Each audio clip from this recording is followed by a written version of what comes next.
In this section, we're going to be discussing a paper of mine, Towards a Sustainable Nutrition Paradigm for Physique Sport, a narrative review, as a way to go over the rationale and the research behind why tracking can sometimes be problematic.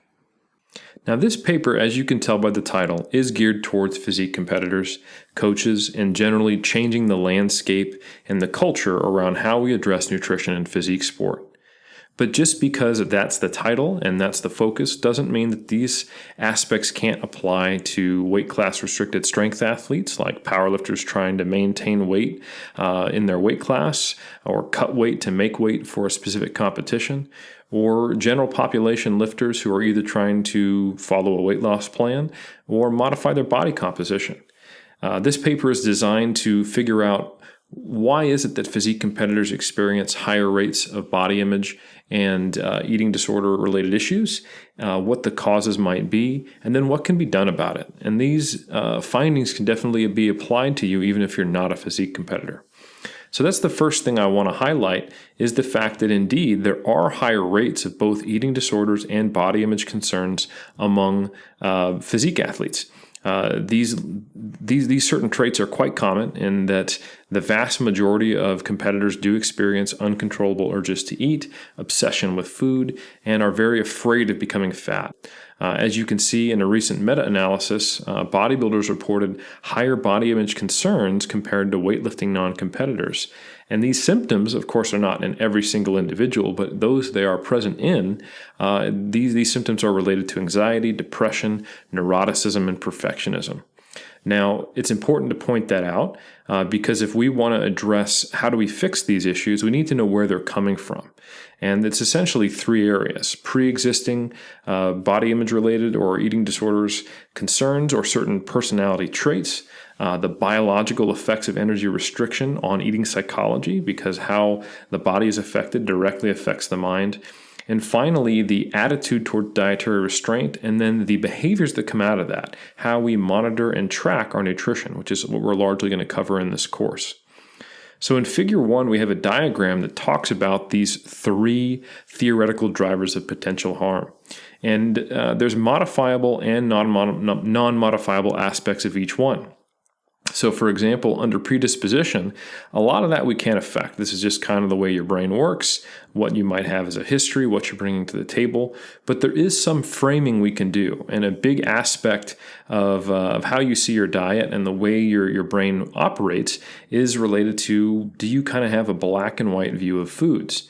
And it's very important to shift that if you do. So binary thinking, seeing things in black and white, is highly associated with what we call dietary restraint. What type of restraint do you use? So you're probably familiar with the idea of flexible restraint. This is the idea that you can restrain yourself from food in a way that isn't rigid and doesn't cause you problems.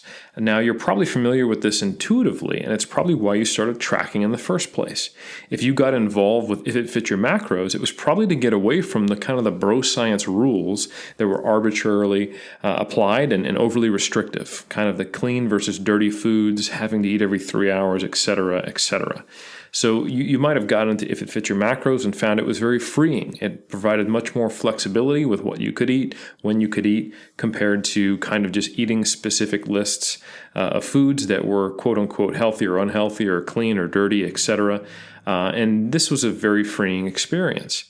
However, it's important to note that If It Fit Your Macros, while it's become more popular among competitors, and it's been a good positive shift, and it does share some things with flexible restraint, it's not the same thing. Flexible restraint is actually an attitude, a disposition towards your diet, where you don't see foods as good or bad, like if you had a rigid restraint attitude. And in fact, If It Fits Your Macros does not necessarily preclude some of the things that could be considered a rigid restraint mentality. So if you're obsessively tracking your macros, you have to hit them to the exact gram. And if you go off them, it turns into a binge day. Or for example, if you're afraid of eating out, or you will only eat things you can track, or you avoid restaurants, etc. You bring your scale with you everywhere you go. You track in the off season. All these types of things, they align actually a little more with rigid restraint. So changing our mindset to be more flexible is a big step and one of the modifiable aspects of figure 1 here. Now, under biology, obviously, we can't get away from the fact that we have to diet, and there's going to be the negative effects of dieting. When you get into an energy deficit, when you lose body fat, both the acute energy deficit and then the lower and lower your body fat gets can affect you. However, there are evidence-based strategies which can mitigate those aspects, such as not dieting really, really quickly, making sure you have an appropriate setup of macronutrients, micronutrients, etc. Essentially everything I cover in the Muscle and Strength Pyramids, and a lot of what we talked about on 3D Muscle Journey podcast, our blog articles, etc. We cover all of that. And it really comes down to making sure the energy deficit is appropriate, the rate of weight loss is appropriate, that you don't have low energy availability. And we're not going to spend a lot of time talking about that. Really, we're going to focus on the aspects that are much more psychological in nature. And finally, that's where we're going to be really kind of getting into the meat of it, and that's the monitoring aspects.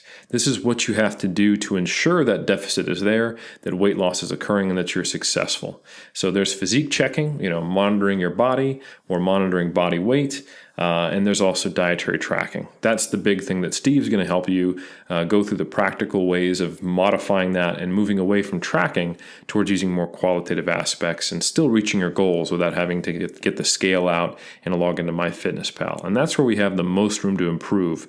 And we're going to talk about the specific research related to that in the final video of this section.